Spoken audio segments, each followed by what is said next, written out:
الحمد لله رب العالمين، والصلاة والسلام على رسوله الكريم وعلى آله وأصحابه أجمعين.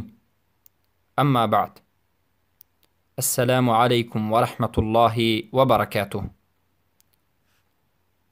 بإذن الله سبحانه وتعالى این حلقه 72 از آموزش کلمة التوحید لا اله الا الله محمد رسول الله است که معنیش نیست معبود بر حق بجز الله و محمد صلی الله علیه و سلم رسول الله هستند.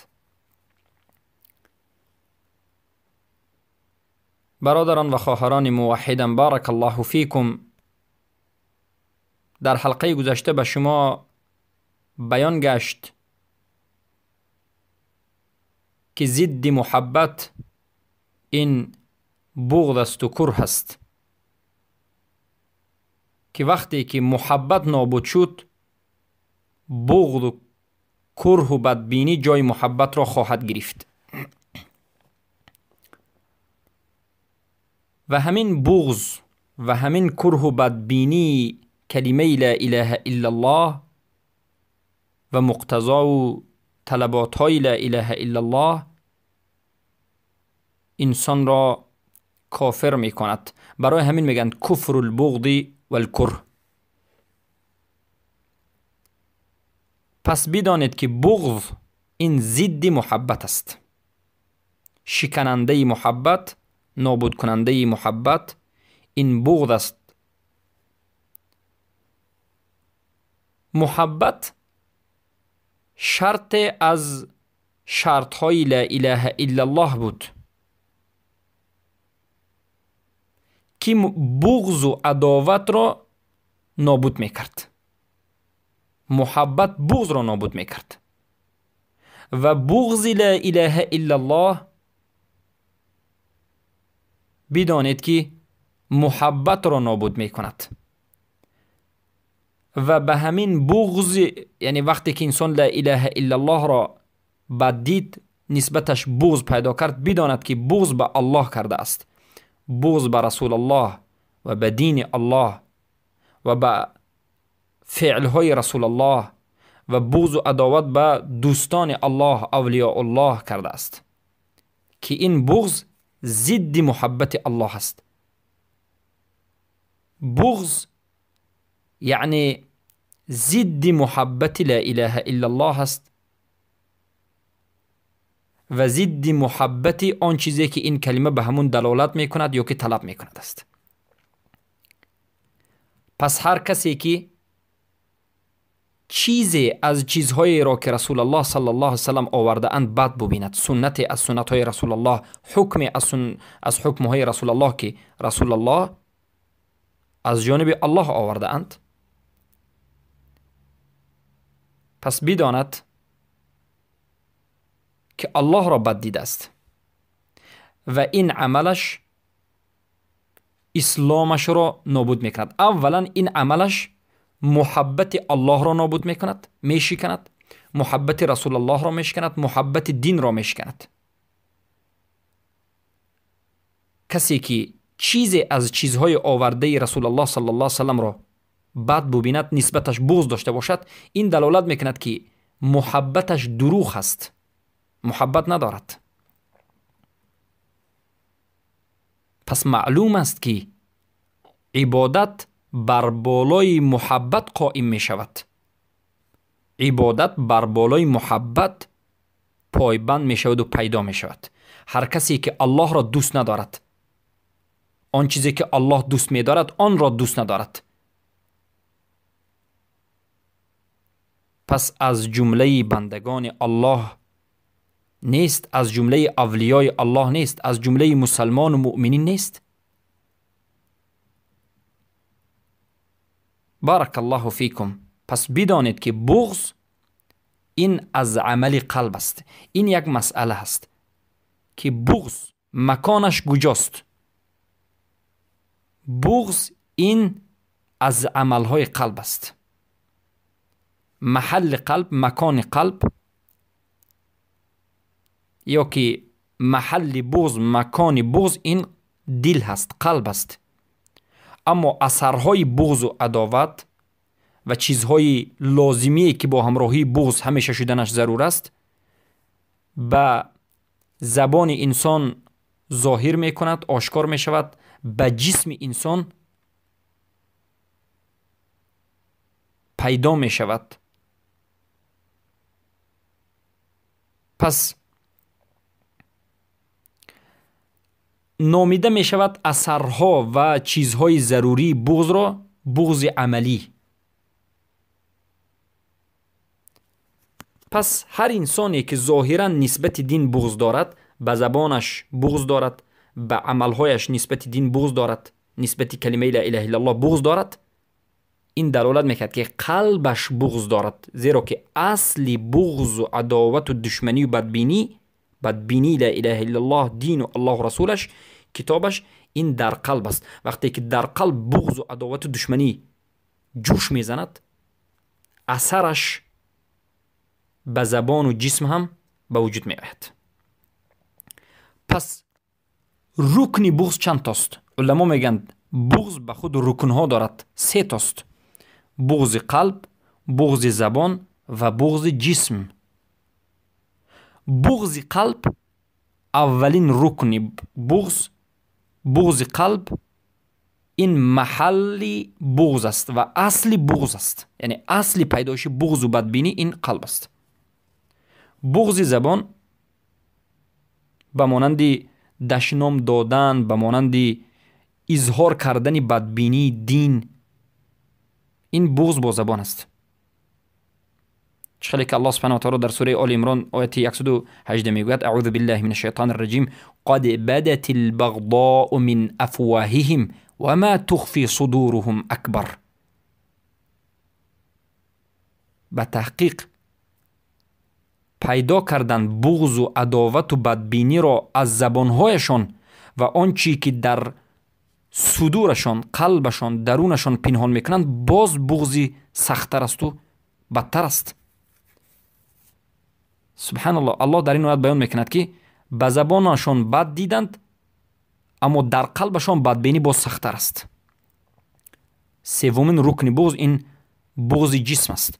بغض با جسم، به مانند عملهای جسمی، به مانند فعلهای ظاهری عداوت که جنگ کردن بر ضد دین، عملا کوشش کردن برای نابودی موحدین و دین، که این همه بغض است و نابود کننده محبت است و شکننده توحید است.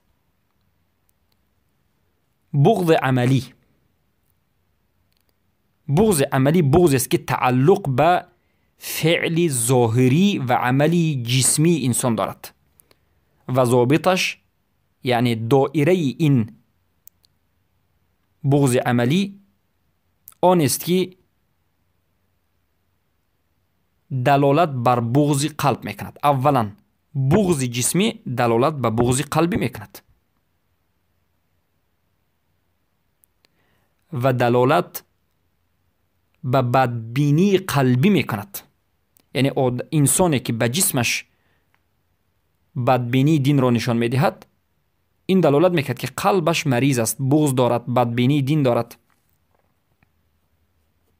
به مانند کسی که به جسمش رسول الله را به قتل میرساند، فرق ندارد که این رسول اکرم صلی الله علیه وسلم یا که غیر رسول اکرم، دیگر از رسولان، رسول ما صلی الله علیه وسلم را هم چندین مراتب خواستند که به قتل رسانند. قریشی ها خواستند که به قتل رسانند، اما رسول الله هجرت کردند و الله فریب و نیرنگ و مکر و حیله مشرکان را شکست داد و این چنین به رسول الله زهر دادند که این همش بغض عملی است، یا که به قتل رسانیدن دوستای الله،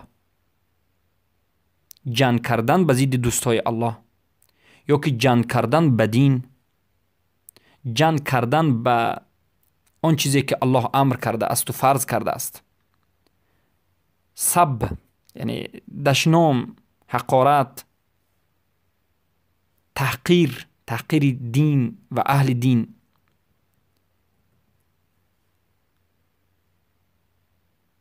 سبحان الله. پس همه این عملهایی که گفتیم، این عملها از عملهای بغض جسمی است. این عملهایی که ذکر نمودیم، عملهای ظاهری جسمی که از بغض به وجود آمده است، از قلب سالم و از قلبی که در درون قلب محبت الله پروریده می شود، محبت رسول الله در این قلب است، محبت دین است و از دین راضی است، این عملها از این انسان به وجود نمی آید، زیرا که این عملها همش کفر است. دشنام الله و به قد رساندن نقشه، به قد رساندن رسول الله، یا که نقشه به قد رساندن موحدین و اولیاء، این همه بغض است نسبت دین و از قلب سالمی که محبت الله و رسول دینش را دارد به وجود نمی آید. این عملها از یک قلب صادر می شود که این قلب کافر است یا که این قلب منافق است، قلبی که بدبیننده و مبغض الله و رسول دینش است. سبحان الله. پس این قلب چگونه قلبی بد است که الله، رسول الله و دین الله را بد می‌بیند؟ به همین خاطر موحدین را به قتل می‌رساند، ضد اونها جنگ می‌کند، ضد دین الله جنگ می‌کند، ضد فرضیت الله جنگ می‌کند، سب و دشنام به دین و اهل دین می‌دهد. سبحان الله. پس این عقیده اهل سنت و الجماعت است. در این عقیده هیچ کسی مخالف نبرآمده است مگرم مرجئه. سبحان الله. مرجئه ها در حقیقت ضرری شدید برای امت اسلام دارند، زیرا که در همین مسئله هم مخالف اهل سنت و الجماعت شدند و میگویند، یعنی مرجئه ها علاقه باطنی و ظاهری و لازم و متلازمی بین باطن و ظاهر را رد میکنند. مرجئه ها کسانی هستند که علاقه یک لازمیه که بین باطن هست و ظاهر هست، چخیلی که معلوم است این چیز، همین رو رد میکنند. چخیلی که مذهبی مرجئه همین است در ایمان هم.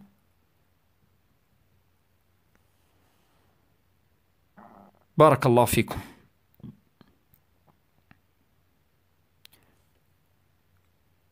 پس دلیل بر این که بغض ظاهر می شود، بغض ظاهری هم وجود دارد، این قول الله سبحانه و تعالی است که ما به شما کمی پیش بیان نمودیم. سوره آل عمران آیه 118 که الله میگه قد بدت البغضاء من افواههم. قد به پیشی فعل وقتی که میدارد البته معنای تحقیق، معنای تقلیل، تکثیر و غیره رو میداد. عموما در اینجا از زبانشان، دهانشان بغض و عداوت صادر شد آمده است. و این چنین بغض عملی به مانند استحلال عملی، جحود عملی و این قسم است.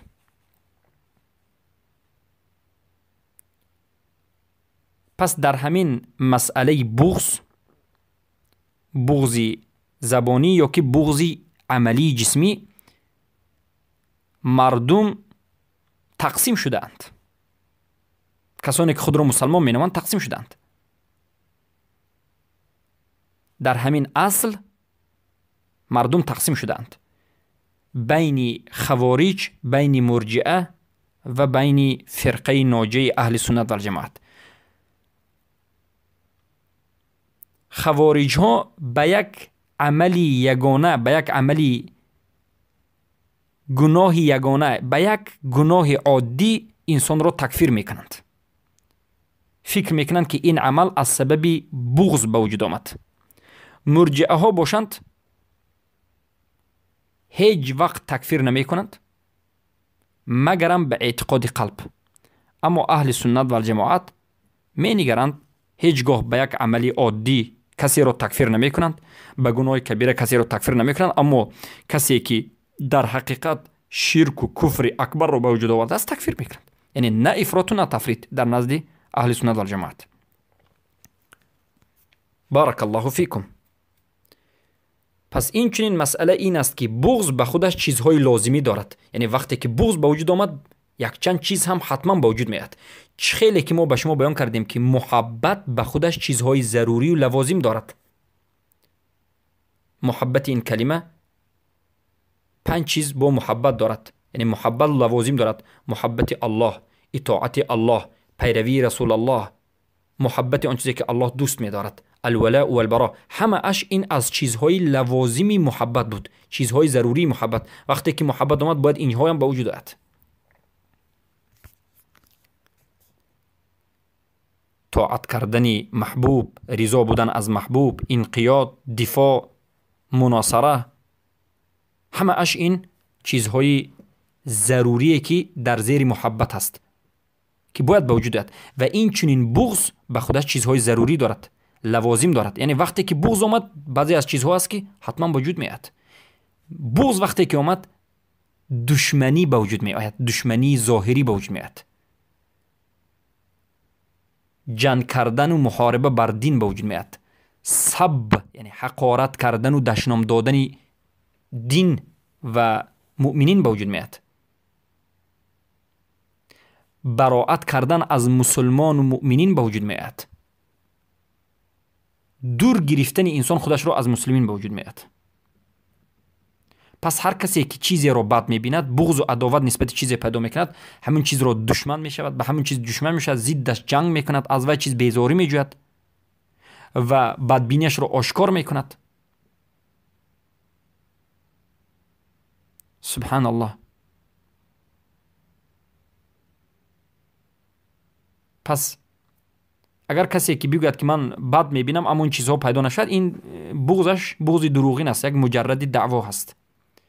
کسی که بگوید که من بغض دارم اما بعد از بغضش دشمنی به وجود نیاید، ضد اون جنگ به وجود نیاید، بیزاری تبرع جستن و بیزاری جستن به وجود نیاید، عملی ظاهریش به وجود نیاید، این دلالت میکرد که این بغضش بغض دروغین است. پس این چنانه که هر کسی که دشنام یعنی ظاهر می شود از وی انسان، یک دشنام ظاهر می شود، جنگ کردن نسبت دین به وجود می آید، عداوت به وجود می آید، یا که عموما این عمل ها به وجود بیاید وقتی که ما می فهمیم که بغض به وجود آمده است. این عمل ها دلالت می کند که بغض در قلب انسان به وجود آمده است، زیرا که چیزهای لازمی بغض به وجود آمد. ما از کجا میفهمیم که یک انسان بغض دارد؟ از دشنامش، از جنگش، از دشمنیش، از حرکت و کوششش، از بیزاری جستنش، تبرعش. هر کسی که خود را بگوید که من مسلمانم نسبت کافر بغض دارم گفت، این عمل ها باید به وجود بیاد. و هر کسی که نسبت دین عمل ها را به وجود بیاد، بغضش نسبت دین به وجود میاد. بارک الله فیکم. پس نمودهای بد دیدن توحید که ما باید بدانیم، این یکی از مسئله های بزرگترین است. نمودهای بغض توحید. اولین یکمین نمود بغض توحید این اعلان جنگ نسبت توحید است، حرب توحید است، نابود کردن توحید است. تن کردنی راه دعوت به سوی توحید است. آزاد کردنی یا که آزاد گذاشتن شرک و کفر و تن گذاشتن میدان توحید یا که تماما فرصت ندادن به توحید. این دلالت میکند که انمین بغض بر توحید است. این یکی از نمودهای بغض توحید است. هر قومی را دیدید که این چنین علامت دارند، دانید که اینها نسبتی توحید بغض دارند، زیرا که کفر و شرک را آزاد گذاشتند، آشکار گذاشتند، اما توحید را نمیگذارند که وجود داشته باشد. ضد توحید کوشش میکنند، موحدین را نابود میکنند، سخن درباره توحید را جنایت اعلان میکنند. پس اینها کسانی هستند که نسبت توحید بغض دارند. دومین نمود بغض توحید پیشگیری کردن از راه الله، من کردن مردم از عمل کردن بر دین و داخل شدن بر دین، پابرجا بودن بر دین، یا که کوشش کردن برای پنهان کردن بعضی از نشانه های دین، شعارهای ظاهری دین، یا که نشر و پهن نمودن همه آن چیزهایی که مخالف دین است، ضد دین است، یا که دین را نابود میکند، میشکند، یا که دفاع کردن از این چیزها، چیزهایی که کفر است و شرک است و بدعت است و خرافات است و شکننده دین است و مخالف دین است، یا که دفاع کردن از اهل شرک، از اهل فحشا و منکر، یا که پهن کردن و کوشش کردن برای پیشروی فحش و فاحشه. این همه یکی از نشانه های یا که یکی از نمودهای بغض توحید است. سبحان الله، این دومین نمود بغض توحید است. سومین نمود بغض و بدبینی توحید بد نشان دادن دین، بد کردن دین، دشنام دادن دین، تحقیر کردن دین که در درونش مسخره کردن و استهزا کردن و رد کردن دین. این همه نمود از نمودهای بغض توحید است. سبحان الله، امروز چقدر انسان ها خود را مسلمان می دانند لیکن این نمودها را دارند. چهارمین نمود بغض توحید مدح کفر. به عباره دیگر بگویم خوب گفتن کفر، نغز گفتن کفر، سناغ گفتن به کفر، اظهار و آشکار کردن کفر، اجازت دادن و فرصت دادن برای کفر و شرک و تأیید و دستگیری کردن اهل کفر از کفار مشرکین، مدح کردن کفار و مشرکین، کمک کردن کفار و مشرکین بر کفرشان. این همه نمودهای از بغض توحید است. پنجمین نمود بغض توحید محاربه اهل دین، جنگیدن اهل دین، نابود کردن اهل دین، دستگیر کردن اونها، حبس کردن اونها، اذیت دادن اونها، دشنام دادن اونها، مسخره و استهزا کردن اونها، بدی کردن در حق اونها که اونها از اهل دین هستند، موحدین هستند. این هم نمود از بغض توحید است، چرا که اهل توحید را بد کردن این بد دیدن توحید است و کسی که این عملها را دارد، البته کسی که اهل توحید را بد میبیند، این کافر است. نمود از بغض توحید نابود کردن فرهنگ جهاد و نابود کردن اهل این عملی بهترین و داشتن مردم از این راه، این بغض توحید است و این عمل یکی از بارزترین یا که ابرزترین علامت هایی است که اهل نفاق دارند. منافقین در حقیقت این عمل را بد میبینند، چلی که الله سبحانه و تعالی در سوره آل عمران 167 آیت میگوید وَلِيَعْلَمَ الَّذِينَ نَافَقُوا وَقِيلَ لَهُمْ تَعَالَوْا قَاتِلُوا فِي سَبِيلِ اللَّهِ أَوْ ادْفَعُوا قَالُوا لَوْ نَعْلَمُ قِتَالًا لَاتَّبَعْنَاكُمْ هم للكفر يومئذ اقرب منهم للایمان. حتما بدانند آنانی که نفاق میکنند، نفاق دارند، که برای آنها گفته شد بیایید در راه الله بکوشید، بجنگید یا که دفاع بکنید. منافقین گفتند اگر ما قتال را میدانستیم به شما پیرو میشدیم، اما نمیدانیم، گویا که نمیدانیم. پس الله میگه هم، یعنی همین منافقین به کفر نزدیکترند در همون روز نسبت به ایمان دیده. هفتمین نمودی بغض توحید این پنهان کردن حق یا که آمیخته کردن حق به باطل و تلبیس کردن، حق را به باطل آمیخته کردن، که این یکی از خطرناکترین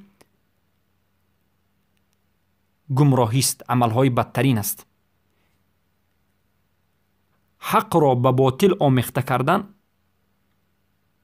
یا که حق را به باطل پوشانیدن یکی از خطرناکترین عملهایی است که امروز ما مشاهده میکنیم که اهل مرتدین یا که منافقین برای اسلامی حقیقی را نابود کردن و اسلامی که خودشون میخوان همین را به دست آوردن، این چنین عملها را به جا میارند.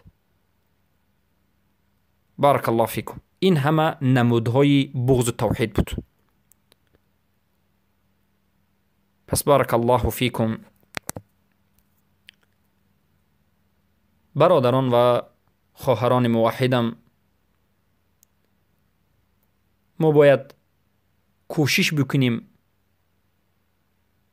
و حرکت نماییم که یکی از این عملها، یکی از این نمودهای بغض توحید در ما نباشد. البته به کوشش، به حرکت، به انقیاد، به آموزش ما می توانیم که خود را نجات بدهیم. احکام البغض، حکمهای بغض. اولا ما چند نمودی بغض داریم. علما میگن 6 نمودی بغض وجود دارد. اولا بغض واجب، بغضی که واجب است، بغضی که تعبدی است، بغضی که باید در انسان به وجود آید، فرض است. اگر در انسان به وجود نیاید کفر است. این بغض شیطان، بغض و بدبینی شیطان، بغض و بدبینی کفر، بغض و بدبینی مشرکین، بغض و بدبینی معبودای باطل از طواغیت، بغض کفر، بغض اهل کفر، بغض دشمنان الله از کافرین و بغض آن چیزی که الله اون را بد میبیند و نسبت اون بغض دارد و از اون راضی نمیشود. بد دیدن و بغض و همه آن چیزی که از ذکر الله انسان را باز می‌دارد، از فعل ها باشد یا که از دیگر چیزها باشد. پس همین بغض واجب تعبدی به 2 قسم تقسیم می‌شود. اولا آن بغضی که ترک کردنش کفر است و همین نمود بغض، این بغض کفر بر طاغوت است. یعنی بغضی که بر طاغوت و بر کفر است. یعنی این رو میگیم کفر بر طاغوت، بغض کفر و اهل کفر، بغض طاغوت، بغض کفر، بغض اهل کفر، این رو میگیم کفر بر طاغوت و بغض کفر و بغض اهل کفر، کافران و مشرکین.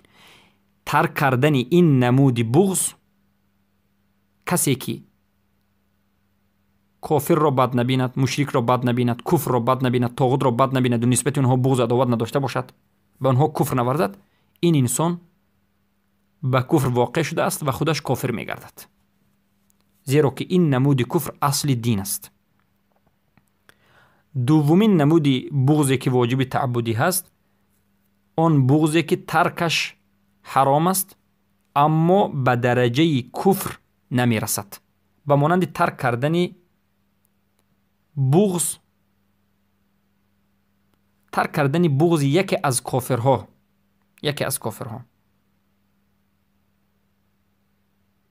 یا که مثال واضح ترش این است که بغض نداشتن نسبت گناه. یکی از گناه ها، یک گناه هست شما نسبت هم گناه بغض ندارید، البته این انسان را کافر نمیکرد اما این گناهی بزرگ است، چرا که گناه را الله بد میبیند، الله نسبت گناه بغض دارد. هر چیزی که الله بد میبیند و بغض دارد شما هم باید بغض داشته باشید. وقتی که شما بغض ندارید نسبت چیزی که الله بغض دارد، این گناه بزرگ است. به مانند دوست داشتن نظر کردن به چیزی حرام از فحشا، یا که دوست داشتن گوش کردن موسیقی و مثل همین چیزها. البته گوش کردن موسیقی را الله بد میبیند، الله نسبت موسیقی بغض دارد، نسبت فحشا و منکر مشاهده این چیزا الله بغض دارد. اما انسان اگر نسبت اینها بغض نداشته باشد، دوست دارد، داند که به نهایت عملی بزرگی را، حرامی را انجام داده است. پس بغض واجب و تعبدی دو نمود است. یک نمودش انسان را کافر میکند و یک نمودش انسان را به گناه کبیره میبرد. و دومین نمود بغض کفری، یعنی بغضی که انسان را کافر میکند. اولین نمودی بغضی که گفتیم بغضی که حتما باید در انسان باشد. اگر بغض نباشد کافر میشد، اما در این عمل اگر بغض باشد کافر میشد. سبحان الله. این بغض کفری، بغض الله، بد دیدن الله، بد دیدن فعلهای الله، صفتهای الله، بد دیدن رسول الله سبحانه و تعالی، بد دیدن رسول الله صلی الله علیه و سلم و الله سبحانه و تعالی، یا که بد دیدن یکی از نبیهای الله، رسولان الله، بد دیدن یکی از اولیاهای الله، یا که بد دیدن اهل دین، بغض دین، بغض امر الله و رسول الله، هدی و منهج الله را بد دیدن، هدی و منهج رسول الله صلی الله علیه و سلم را البته بد دیدن، سنت رسول الله را بد دیدن، یا یک چیزی که رسول الله آوردن این چیز را بد دیدن، این همه بغض کفری است. این همه بغض، بدبینی کفری است که انسان را از اسلام بیرون میکند. سومین نمود بغض حرام، محرم، که به درجه کفر نمیرسد. یعنی بغض و عداوت کردن به خاطر دنیا.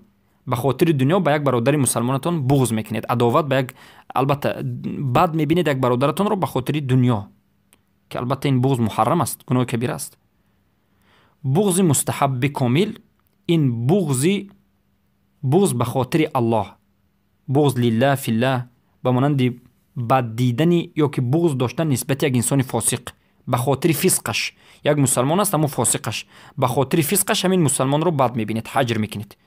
این بغض مستحب است که اگر ترک کنید گناهگار نمیشوید، اما اگر انجام دهید به درجه کامل میرسید، یعنی ایمان کامل رو نصیب میشوید، یا که بغض کامل بر شما به وجود میاد. بغض مکروه، به مانند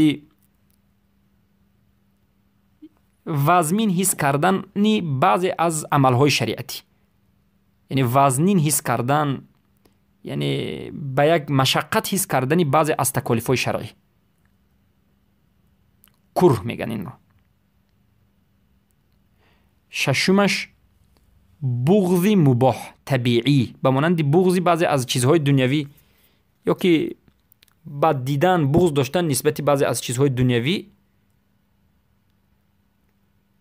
که البته این مباح است. بغض داشتن یا نداشتن در این حالت باقی ندارد. پس 6 نمود بغض است.